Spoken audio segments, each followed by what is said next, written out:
Bismillahirrahmanirrahim. Seri 41 untuk The Beginning di www.kuliahwisatahati.com. Terima kasih atas kebersamaannya, keriangannya, keikhlasannya, dan terus ngikutin materi demi materi dengan seksama. Nggak ada kawan-kawan, maka nggak ada saya dengan Allah Subhanahu wa taala. Makasih. Allahumma shalli wa sallim wa barik ala sayyidina Muhammad wa alihi walhamdulillahi rabbil alamin. Di seri ke-41 ini saya ingin berbicara tentang apa sih sebenarnya yang disebut dengan masalah dan apa juga yang disebut dengan anugerah. Apa sih yang disebut dengan keburukan dan apa sih yang disebut dengan kebaikan. Kita ini sering tidak bisa melihat sesuatu menjadi baik gara-gara kita menganggapnya buruk. Atau kita kemudian memang nggak dapat kebaikan padahal dia itu baik gitu. Karena yang kita lihat adalah keburukan. Di sisi lain keburukan dirasa keburukan padahal ia adalah kebaikan. Seringkali masalah itu sebenarnya anugerah dan anugerah itu justru sebenarnya masalah. Bagaimana kemudian batasannya? Bagaimana kemudian alat ukurnya? Dari mana kemudian kita memandangnya, menilainya sehingga kita bisa bahagia gitu.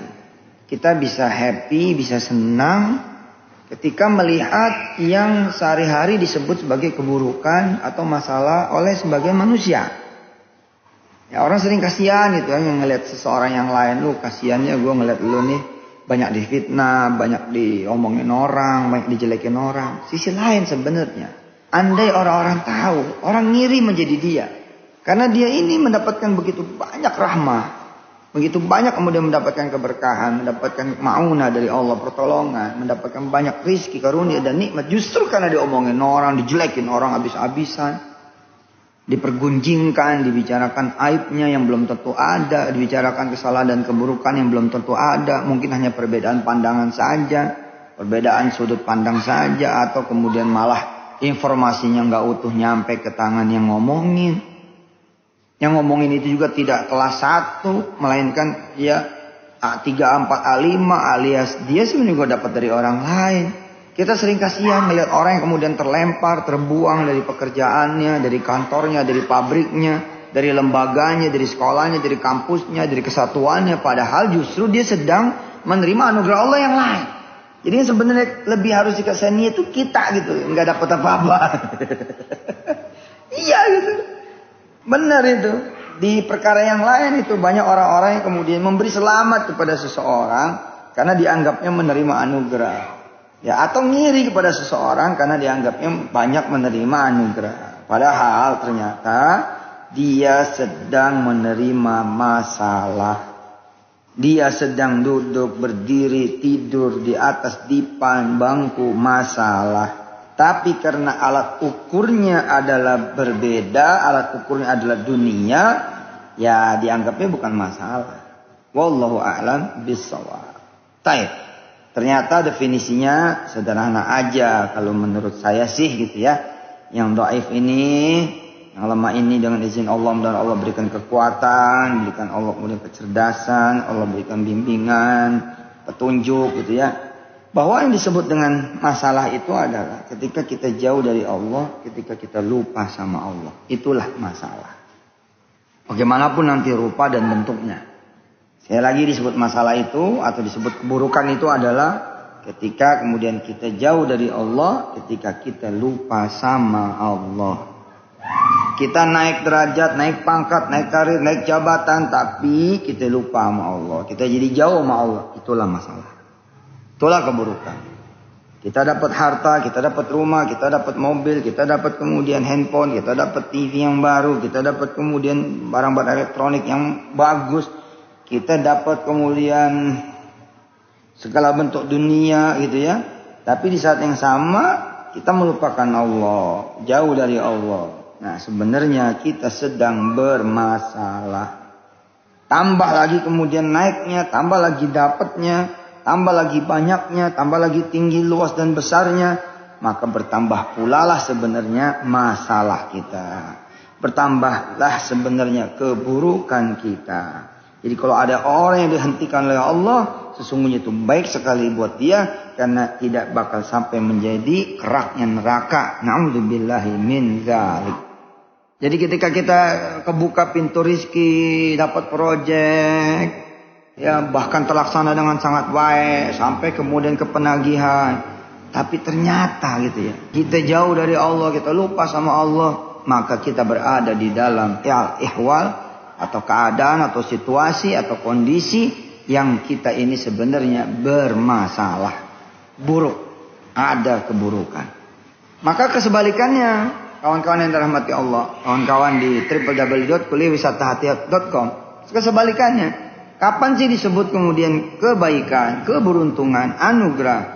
Ketika kita dekat dengan Allah, ketika kita ingat sama Allah. Gara-gara kita sakit, gara-gara kita punya utang, gara-gara kita bermasalah, gara-gara kita punya kesulitan, gara-gara kita punya tekanan ini, tekanan itu, gara-gara kita punya banyak penderitaan, gara-gara ada yang dicemasin, ada yang digalauin, ada yang ditakutin, gara-gara ada yang kemudian kita khawatirin, gara-gara ada bayang-bayang yang membuat kita menjadi serem gitu, mikir gitu, pusing gitu, aduh ya Allah gitu ya. Tapi gara-gara itu kemudian kita jadi ingat sama Allah, kita jadi dekat sama Allah, kita jadi berlari pada Allah, menuju Allah, mendekatkan diri kita kepada Allah. Maka sesungguhnya kita berada dalam situasi anugerah, situasi-situasi kebaikan, situasi-situasi yang baik, situasi-situasi dan keadaan kondisi di mana kita disebut sebagai orang-orang yang beruntung. Sungguh murah sekali jika kemudian kita kehilangan dunia, tapi kita kemudian bisa punya cahaya iman. Murah sekali bila kita kehilangan dunia, tapi kita mulai punya cahaya Islam. Kita kehilangan dunia, tapi kita kemudian bisa melihat cahaya ilahi. Kita kemudian bisa punya iman, Islam, punya ketakwaan, punya amal soleh. Mau kemudian sholat 2 rakaat, 3 rakaat, 4 rakaat dengan sunnah qobliyah ba'diyahnya. Kita mau kemudian ngaji, kita mau kemudian zikir ini, zikir itu. Mau bersedekah, beristighfar. Maka demi Allah, seburuk apapun keadaannya, itulah keadaan-keadaan terbaiknya kita. Benar itu. Tinggal di rumah yang bagus, tinggal di rumah yang indah, tinggal di rumah yang besar, tinggal di rumah yang luas, tinggal di rumah yang lengkap, tinggal di rumah yang mewah, tinggal di rumah yang muahal, di lingkungan juga yang muahal, bergengsi, berkelas. Tapi kita lupa sama Allah di situ. Kita lalai dari Allah. Kita jauh sama Allah. Maka rumah itu hakikatnya adalah nerakanya kita. Kita ketipu. Kita ditipu sama dunia. Duit lagi banyak-banyaknya, uang lagi banyak-banyaknya, berlimpah, lebih betul. Gampang beli ini, gampang beli itu, gampang dapat ini, gampang dapat itu. Bisa kemana aja, bisa pergi keliling dunia, keliling Indonesia, keliling mancanegara. Wah, pokoknya duit tuh udah ambak-ambakan kalau kata orang Betawi mah. Udah di mana-mana ada dah. Di laci ada, di tempat tidur ada, di tas ada, pengen geletak juga nggak diambil saking banyaknya. Tapi kita lupa sama Allah, jauh dari Allah. Ogah-ogahan sholatnya, entar-entar sholatnya, nggak mau berlama-lama sama Allah, mau baca Quran anti banget kayaknya. Ya Allah, ama yang namanya zikir seadanya, bahkan hilang tuh zikir. Yang ada kemudian ya. Kita bermaksiat dengan duit kita, berbuat buruk dengan rizki kita, berlimpah kemudian karunia nikmat dan rizki dari Allah. Dengan itu kemudian kita berbuat dosa. Maka sesungguhnya kita berada dalam situasi paling buruk dalam kehidupan kita. Terburuk. Situasi-situasi yang buruk. Yang disebutnya justru kita sedang bermasalah. Jangan sampai kemudian Allah tutup menjadi summum bukmun umyun. Akhirnya kemudian la yaqilun wa la yarji'un. Kita kemudian dibuat bisu, tuli, buta, ya, nggak bisa memandang bahwa sebenarnya ini ada yang lagi menimpa kita, ya, lagi ada yang kalau saja kemudian dikupas kulitnya oleh Allah, ya dibuka bungkusnya oleh Allah, nampaklah kehinaan, nampaklah kemudian penderitaan aslinya, nampaklah kemudian kesusahannya, nampaklah kemudian ya kesulitannya, jeleknya, gitu loh. Ibarat kita ketemu perempuan tua ya yang ahli sihir, perasaannya kita ya sama gadis muda aja begitu. Karena lagi mabok kepayang. Begitu udah sadar, disadari nama orang, sadarlah kita bahwa yang ada di sebelah kita nenek-nenek tua lagi jahat, ya, yang jelek rupa, yang wow juga kemudian badannya, gitu. Ya, hati-hati gitu ya. Buat teman-teman yang sekarang lagi benar-benar dihajar hutang, ya, hutang di mana-mana, benar bisa jadi itulah keadaan terbaik saudara semua. Ya, saudara banyak zikir, banyak bersabar, minta ampun sama Allah, terus beristighfar, bertobat, kita minta, demi Allah itulah yang terbaik.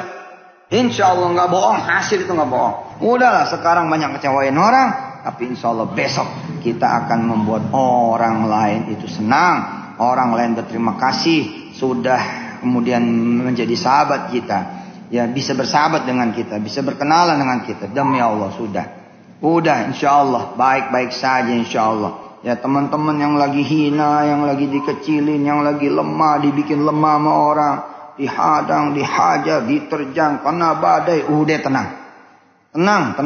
Bisa jadi itulah keadaan-keadaan terbaiknya saudara semua.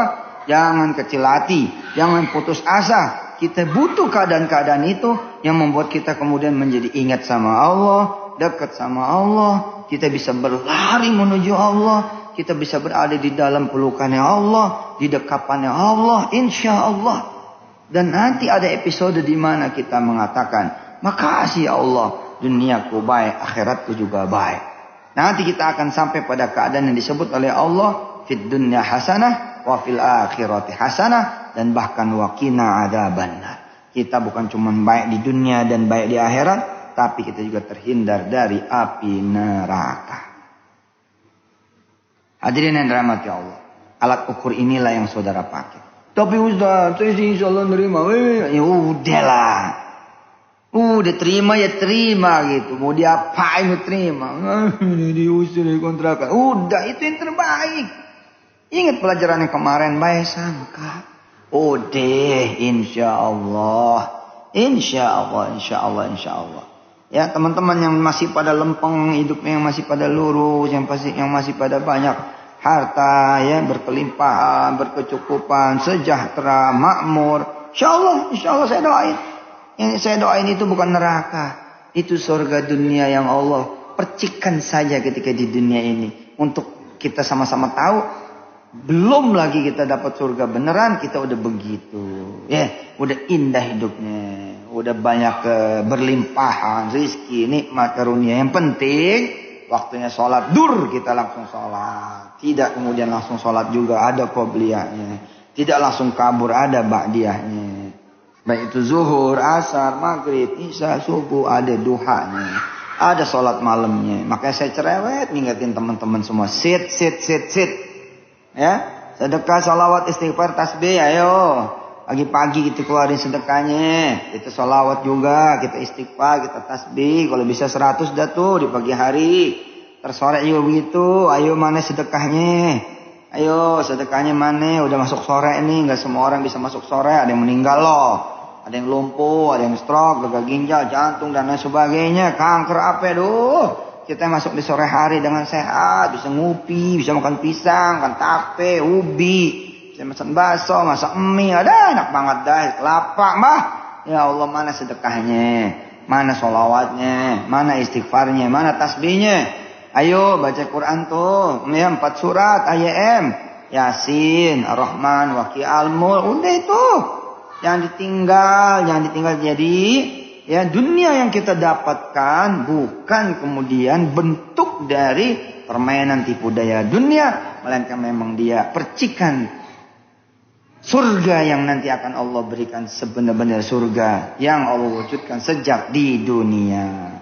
Allahumma shalli wa sallim wa barik ala sayyidina Muhammad wa alihi walhamdulillahi rabbil alamin. Sampai ketemu ya, masih di the beginning. Insyaallah, ya. Tidak nyampe 45, satu kali lagi. Asik. Satu kali lagi. Insyaallah yang terakhir ini kita bicara tentang istighfar, kemudian taubat dan husnul khatimah. Insyaallah. Barakallah, mudah-mudahan semuanya dalam keadaan diridhoi Allah Subhanahu wa taala dan senang dunianya, senang akhiratnya. Insya Allah. Bahagia di dunia, bahagia di akhirat. Baik dunianya, baik juga akhirat. Insya Allah. Qabul. Sallu ala Muhammad. Allahumma salli wa sallim wa ala alihi.